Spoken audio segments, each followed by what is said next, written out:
Receiving a cancer diagnosis is one of the most terrifying experiences someone can have.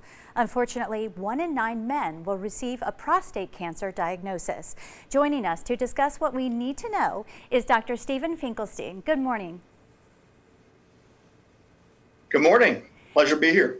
Thank you. Thank you so much for being here. Doctor, just how common is prostate cancer? Prostate cancer is the most common non-skin cancer in American men. In the United States, about 1 in 9 men will get diagnosed with prostate cancer.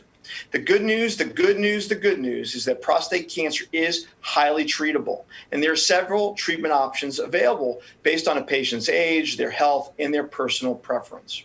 I'm excited to talk about these options with you today, and that's why I'm pleased to partner with Boston Scientific on this educational campaign. So when exactly should men start getting screened for prostate cancer? Deciding to get tested is a personal decision that should be made after consultation with a doctor. Some important factors as a patient to consider are your age and your family history. Detecting prostate cancer early as a patient gives you the best chance of living longer.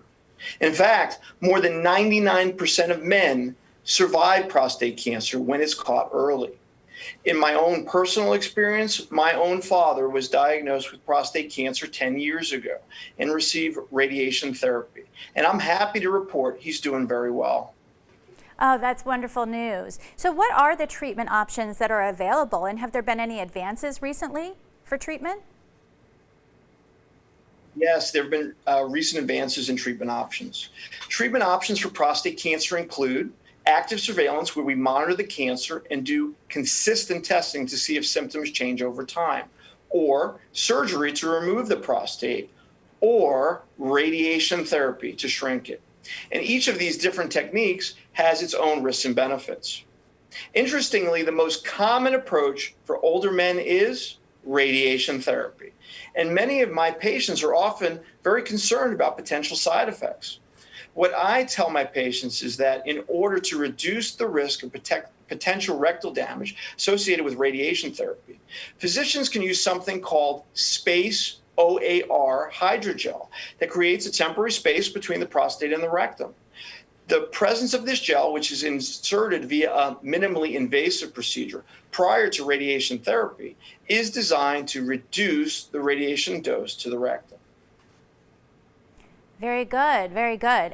Is it safe for men to be visiting their doctors right now to discuss prostate cancer? Clearly, 2020 is not the year many of us expected as either physicians or patients. Physicians' offices and hospitals have begun taking extra precautions due to COVID-19, and many locations have safely resumed elective procedures. Talk to your doctor about the precautions they are taking on site, and together with your doctor, determine the best time for you to receive treatment. In my personal experience, patients have been seeking and patients have been receiving care just fine. Yes, yes. I've been to the doctor a couple of times myself, and everyone was being very cautious, so that was good news there. So where can we go for more information? For more information for those who are discussing radiation as a treatment option for prostate cancer, you can go to spaceoar.com, a resource provided by Boston Scientific. All right. Well, thank you so much, Doctor. We appreciate your time. Thank you for having me today. All right. Encourage the men in your life to get screened. September is National Prostate Cancer Awareness Month. For more information, visit the website on your screen. Boston Scientific is a proud sponsor of Las Vegas Morning Blend.